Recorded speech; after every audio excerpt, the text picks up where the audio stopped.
Dobrý deň. Vítam vás na predstavení F5 Distributed Cloudu DDoSovej ochrany. Volám sa Marek Zacharda a pracujem ako F5 systémový inžinier v Alefe.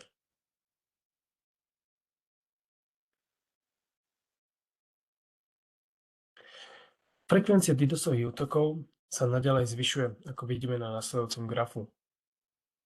Útočníci začínajú byť viac sofistikovanejší a zvyšuje sa aj veľkosť útoku.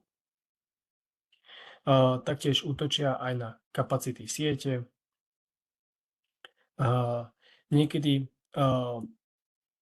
útočníci využívajú DDoSové útoky na to, aby zahnulili iné sofistikované útoky zamerané skôr na aplikácie.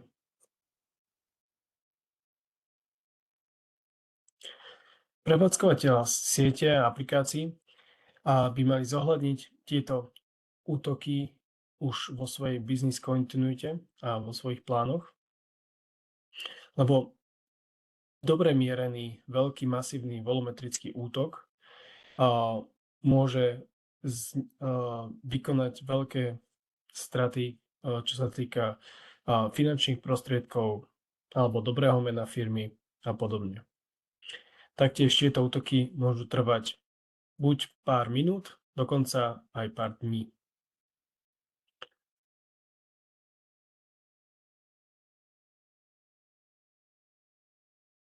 Dobrá príprava organizácie je kľúčom ku rýchlej reakcii na útok a jeho samotnej mitigácii. Treba brať do úvahy, že zamestnanci v prípade útoku sú zbrklí, nevedia, čo robiť, na koho sa obrátiť. F5 Distributed Cloud ponúka aj pre spoločnosti, kde nemáte žiadne DDoSové riešenie alebo s tým vašim nie ste spokojní, možnosť obrátiť sa na nás, na F5 Distributed Cloud, kde vás za pomoci F5 SOC týmu pomôžeme nabordovať. Na nasledujúcom grafu si môžete predstaviť, ako vyzerá také overview, prehľad, ako sa zabráni tomu DDoSovému útoku. Po dohode so SOC týmom si vydiskutujete, akou formou sa presmerujú prefixy, čiže všetky sieťové záležitosti, ktoré budeme spomínať v ďalšom slajde, si dohodnete a následne zákaznícky prefix je publikovaný vonku z internetu na F5 Edge routeroch, kde prichádza, kde 70% zlej DDoSovej trafiky je hneď mitigovaných a následne očistená trafika prechádza k zákazníckému routeru buď cez vopred definovaný Grey Tunnel alebo private spojenia. Po týchto korových opatreniach alebo korových protektoch, pravidlách nasleduje automitigácia, ktorá typicky do 30 sekúnd zmitiguje ďalších 90-95% všetkých útokov.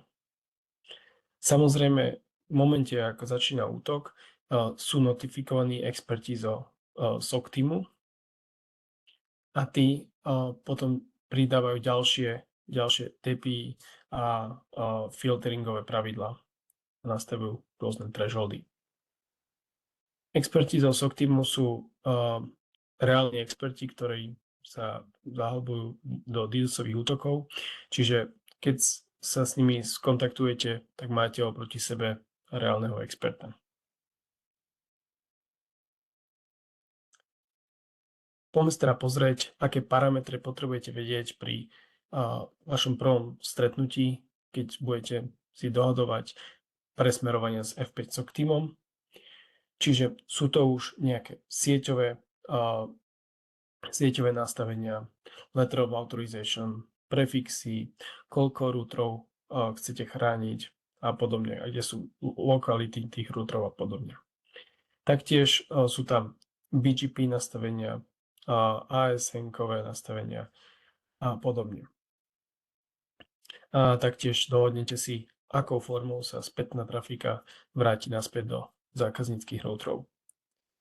Po uplynutí alebo po zmitigovaní vášho útoku máte možnosť vybrať si z dvoch možností, ak chcete ostať v distributed cloude. Jednou z modelov je always on, to znamená, že vaša trafika neustále prebieha cez edgeové F5-kové routere a očistená trafika ide k vám, alebo iba v prípade zistenia útoku na vašom routeri sa trafika presmeruje, ako to bolo v emergency onboardingu. Ako sa teda na zosumarizovanie, čo teda robiť, keď zistíte, že ste pod útokom, na koho sa obrátiť. Ako prvé by som vám odporúčal volať Jakubovi Šompichovi, ktorý ako territory manažer vie urýchliť celý proces schvaľovania a tým pádom aj urýchliť celý finálny onboarding. A po druhé, dám do pozornosti toto číslo. Je to už konkrétne číslo F5 SOC týmu, dedikovaného pre riešenie DDoSu z nášho regiónu. A taktiež v prípade, že zabudnete tieto čísla, stále máte k dispozícii na stránke F5 Android Tag žiadací kontakt. Avšak tieto dve čísla výrazne urychľujú celý proces. Na prvej strane potom vidíme listovú cenu, ktorá sa platí za takéto emergency onboarding. Táto cena môže byť však celkom zredukovaná, ak si objednáte službu F5 Distributed Cloud do svojej ochrany do budúcnosti. Sa mi zdá, že na minimálne rok to je. Samozrejme F5 nebude čakať, kým prejde samotná platba za danú službu, ale začne vás chrániť okamžite, ako to bude možné, ako si dohodnete všetky tie parametre. Dohodne sa dopredu však prísľub platby. Ďakujem pekne za pozornosť. Prajem pekný zbytok dňa.